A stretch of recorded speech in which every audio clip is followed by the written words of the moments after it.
नमस्कार दोस्तों, आज हम लोग विलयन के एक नए टॉपिक के बारे में अध्ययन करेंगे जिसका नाम नॉर्मलता होगा। अर्थात विलयन की नॉर्मलता किसे कहते हैं, आज हम लोग जानेंगे कि विलयन की नॉर्मलता होती क्या है।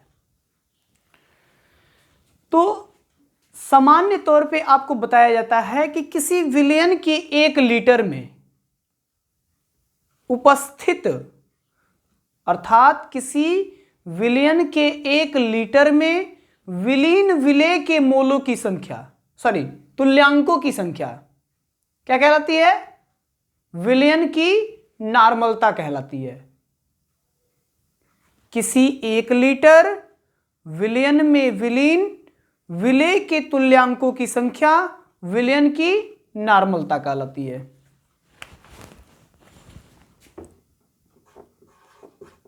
किसी विलयन के 1 लीटर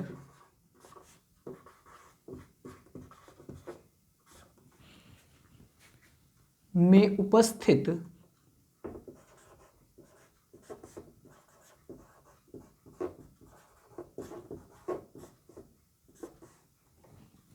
अर्थात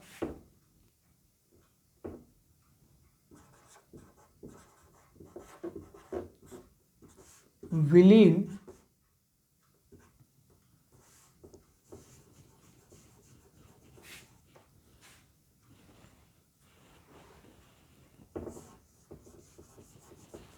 अर्थात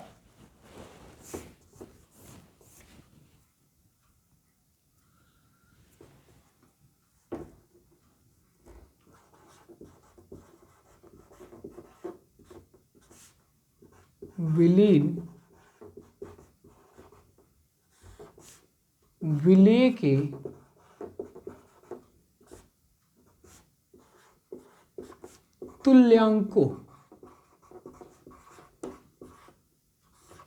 तुल्यांकों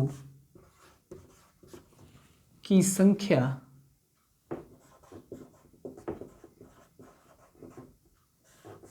विलयन की मोलरता कहलाती है। विलयन की नॉर्मलता, विलयन की नॉर्मलता कहलाती है।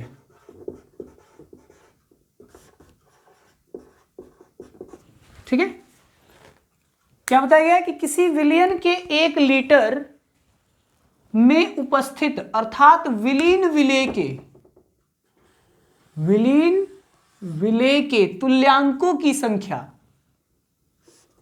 विलयन की नॉर्मलता कहलाती है। अब तुल्यांकों की संख्या अर्थात भारों की संख्या, यानी किसी पदार्थ के भारों की बात हो रही है। किसी विलयन के 1 लीटर में विलीन विलेय के तुल्यांकों की संख्या विलयन की नॉर्मलता कहलाती है। अर्थात किसी जल में किसी पदार्थ को घोला गया है जिनमें उपस्थित, क्योंकि आपको पता है कि उसमें क्या है, बहुत सारे पदार्थों को मिला के ही एक अणु का निर्माण होगा। तो उनमें अणु जो भी उपस्थित है पदार्थ में, उन पदार्थों जो अणुओं से मिलकर पदार्थ बने हैं उनके भार की बात हो रही है। तुल्यांक का मतलब उसके भार की बात हो रही है, अर्थात कितना भार है। ठीक है, कितने क्षार युग्म को वह दे रहा है। तो किसी विलयन के 1 लीटर में उपस्थित अर्थात विलीन विलेय के तुल्यांकों की संख्या क्या कहलाती है? विलयन की नॉर्मलता कहलाती है। यदि किसी विलयन में, इसे यन से प्रदर्शित करते हैं, नॉर्मलता को इसे एन से प्रदर्शित करते हैं या निरूपित करते हैं। प्रदर्शित करते हैं। मान लीजिए यदि किसी विलयन में 1 तुल्यांक उपस्थित हो, अर्थात 1 तुल्यांक उपस्थित हो किसी विलयन में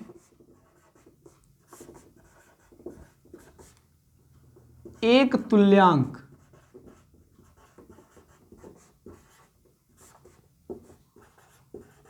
उपस्थित होता है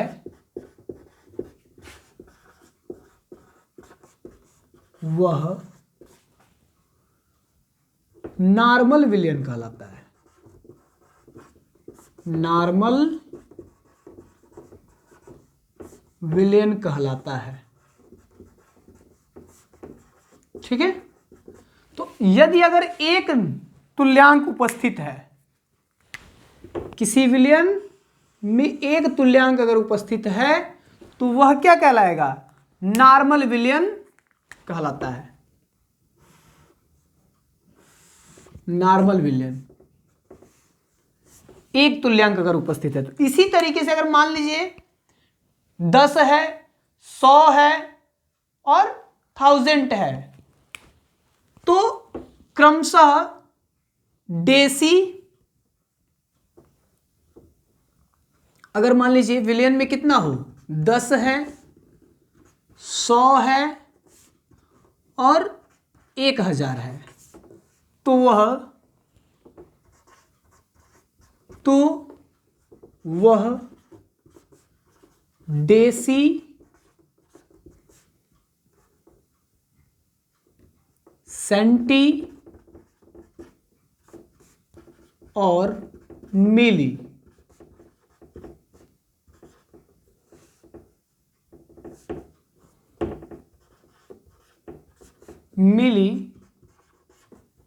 नॉर्मल विलयन होती है या कहलाती है। अब इसका अगर हम सूत्र लिखें तो विलयन की नॉर्मलता बराबर क्या होता है? विलयन की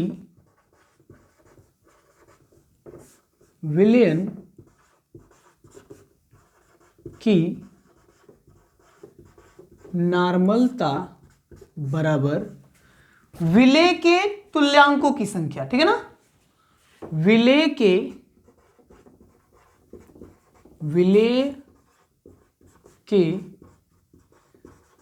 तुल्यांकों की संख्या बटा, तो विलय के तुल्यांकों की संख्या बटा विलयन का आयतन, विलयन का आयतन, और ये होगा लीटर में जबकि ये होगा ग्राम में। ठीक है,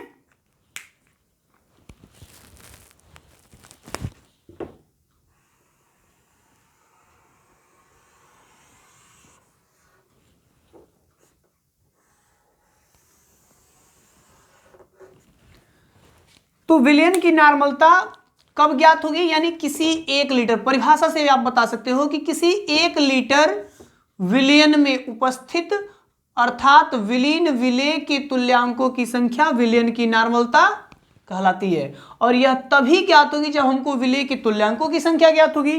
तो अब विलेय की तुल्यांकों की संख्या क्या होगी उसको हम देख लें। विलेय के तुल्यांकों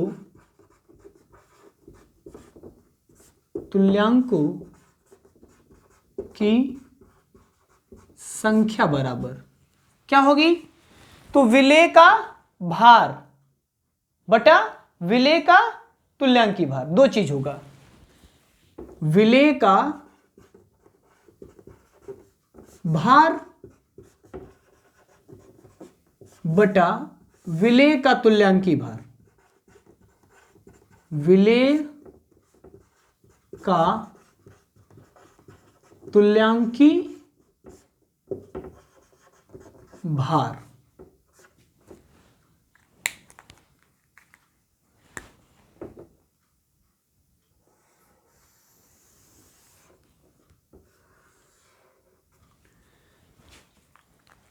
चूंकि आपको पता है कि विलेय उसे कहते हैं जो जल में क्या हो जाए, आसानी से घुल जाए, अर्थात जो घुलने की प्रवृत्ति रखती है, तो चाहे वह यूरिया हो, ग्लूकोज हो, चाहे जो कुछ भी हो, अब उसका कुछ ना कुछ भार होगा जब आप जल में घोलोगे तो, और उसका भार तो मान लीजिए 5 ग्राम है, 10 ग्राम है, जो भी है, 1 लीटर विलियन में आप 1 चम्मच ही घोलते हो तो उसका कुछ ना कुछ पर्टिकुलर ग्राम में मात्रा होगी, चाहे वो 5 ग्राम होगा, 10 ग्राम होगा या 0.5 ग्राम होगा, चाहे जितना होगा।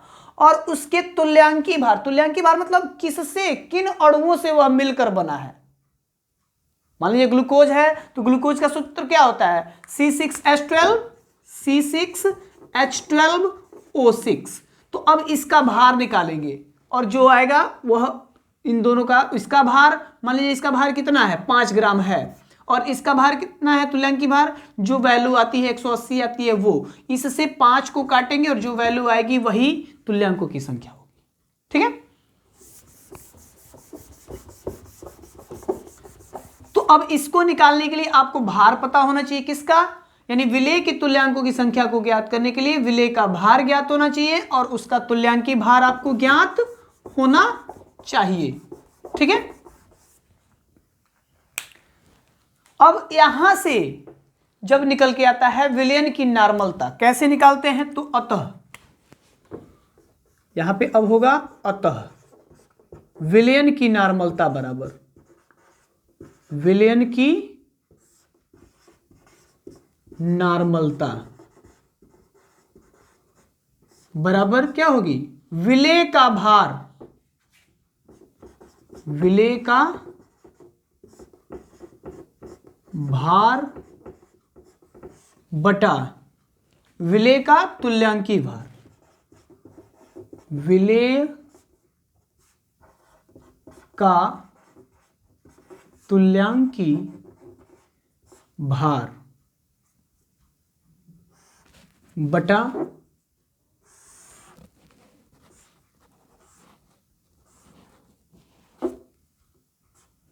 विलयन का आयतन, विलयन का आयतन, और जो आयतन होगा वह किस में होगा, लीटर में। ठीक है, तो विलेय का भार बटे विलेय का तुल्यांकी भार बटे विलयन का आयतन। अब इस चीज से आप विलयन की नॉर्मलता को ज्ञात कर सकते हो।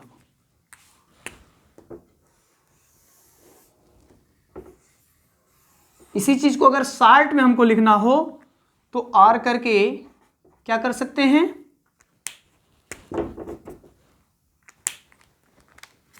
n इक्वल टू, विलयन की नॉर्मलता को n से प्रदर्शित करते हैं तो n इक्वल टू विलेय के भार को हम यहां पे स्मॉल w से डिनोट कर दे रहे हैं, वेट, और अणु भार को कैपिटल W से मान लेते हैं, बाई आयतन हमेशा v में होगा, बाई v, तो ये शार्ट में इसकी क्या हो गई, परिभाषा, सॉरी सूत्र हो गई, क्या हो गई, सूत्र, फार्मूला। अब इससे हम लोग विलयन की नॉर्मलता आसानी से ज्ञात कर सकते हैं। जैसे एक एग्जांपल ले लेते हैं हम,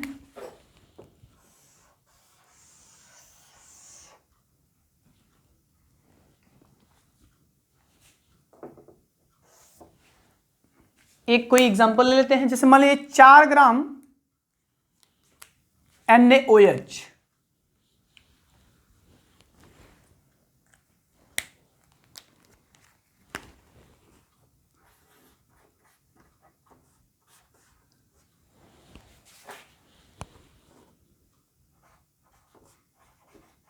चार ग्राम NaOH को, ठीक है, 4 ग्राम NaOH को घोलकर विलयन का कुल आयतन, 4 ग्राम NaOH को घोलकर विलयन का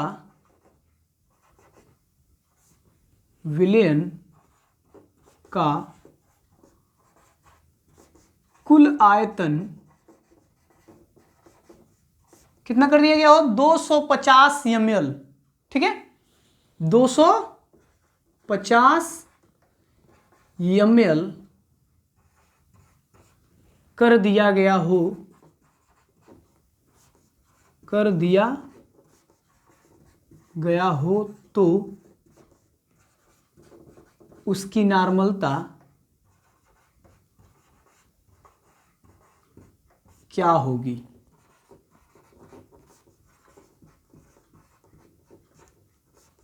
उसकी नॉर्मलता क्या होगी।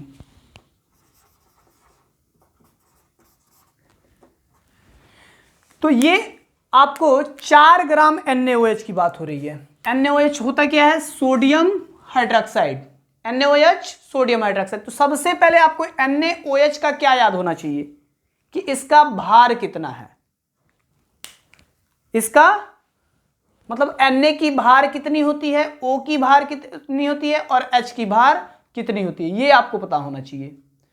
तो NaOH का भार बराबर, अभी आप यहां पे क्या कर सकते हो, स्मॉल w, क्योंकि विलेय पदार्थ वही है, डायरेक्ट आप लिख सकते हो स्मॉल w बराबर 4 ग्राम लिख सकते हैं। अब चूंकि हमको कैपिटल W अभी पता नहीं है, NaOH का तुल्यांकी भार, लेकिन भी तो पता है ना, तो भी लिख सकते हैं, भी बराबर 250 ml, और ml में है ये, तो इसको लीटर में बदलने के लिए हम क्या करते हैं, 250 बटा 1000, 10 से 10 और 25 बचा, तो क्या करोगे, 100 से इसका भाग दे देते हैं। तो जब भाग देंगे तो 0.25 लीटर आएगा भी का मान। अब इसके बाद चूंकि हमको अभी कैपिटल W नहीं पता है ना, तुल्यांकी भार बराबर, तुल्यांकी भार, ठीक है ना। तो तुल्यांकी भार किसका हम लोग याद कर रहे हैं, NaOH का, NaOH का। तो अब क्या करेंगे, NaOH का अणु भार कितना होता है, तुल्यांकी भार बराबर होता है अणु भार, तो डायरेक्ट हम लिखते हैं Na का होता है 23 प्लस ऑक्सीजन का होता है 16 और हाइड्रोजन का होता है 1, तो जोड़ लेंगे 3 और 6 9 और 1 10 का 0 हाथ में लगा 1, तो 1 2 3 और 1 4 अर्थात 40। ये इसकी तुल्यांकी भार निकल के आती है, ठीक है।